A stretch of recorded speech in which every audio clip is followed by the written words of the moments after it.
ఈరోజు కథ చెప్పి నిన్నొక ప్రశ్న అడుగుతాను, చూద్దాం సమాధానం ఏం చెప్తావో. సరే అమ్మా. ఒక వ్యక్తికి 2 కూతుళ్ళు. ఎంతో ప్రేమతో పెంచిన ఆ కూతుళ్ళని 2 వేర్వేరు కుటుంబాలకిచ్చి పెళ్లి జరిపిస్తాడు. పెద్దమ్మాయిని ఓ రైతు కుటుంబానికిస్తే చిన్నమ్మాయిని ఓ మట్టి కుండలు తయారు చేసే కుటుంబానికి ఇస్తాడు.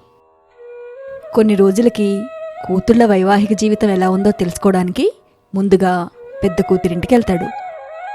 నీ జీవితం ఎలా సాగుతుందమ్మా అని తండ్రి అడగడంతో, నాన్నగారు ఈసారి మేం బాగా కష్టపడ్డాము, పంటలు బాగా పండించడానికి పొలం బాగా దున్ని విత్తనాలతో సిద్ధంగా ఉన్నాము. కానొకవేళ వర్షాలు పడకుంటే మా కష్టమంతా వృధా అవుతుంది. వర్షాలు బాగా పడాలని మా తరపున ఆ దేవుడికి దండం పెట్టుకోండి అని పెద్ద కూతురన్న మాటలకి అలాగే తల్లి అనంటూ చిన్న కూతురింటికి బయలుదేరతాడు. నీ సంసారం ఎలా సాగుతుందమ్మా అని చిన్న కూతురిని అడగ్గా, నాన్నగారు ఈసారి మేం చాలా కష్టపడి మంచి మంచి మట్టి కుండలు తయారు చేస్తున్నాము, కానీ వర్షం పడితే చాలా నష్టపోతాము. అందుకని వర్షం పడకూడదని మీరు కూడా మా తరపున ఆ దేవుని ప్రార్థించండి అనంటుంది. ఒక కూతురు వర్షం పడాలని దండం పెట్టుకోమంటే మరో కూతురు వర్షం పడకూడదని దండం పెట్టుకోమంటుంది. ఇప్పుడు నువ్వు చెప్పు, ఏ కూతురు గురించి దండం పెట్టుకుంటాడా తండ్రి?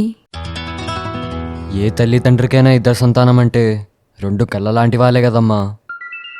ఏ కూతురు కోసం దండం పెట్టుకుంటాడో చెప్పడం కష్టమే.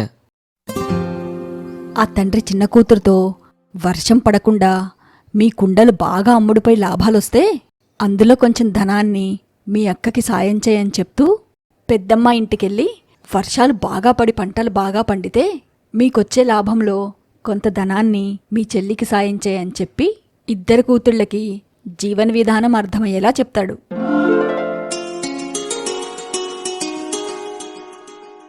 మనిషి జీవితంలో అన్నీ తన పరిస్థితులకు అనుకూలంగా జరగవు. కష్టాలు ఎప్పుడు ఏ రూపంలో ఎదురవుతాయో చెప్పలేము.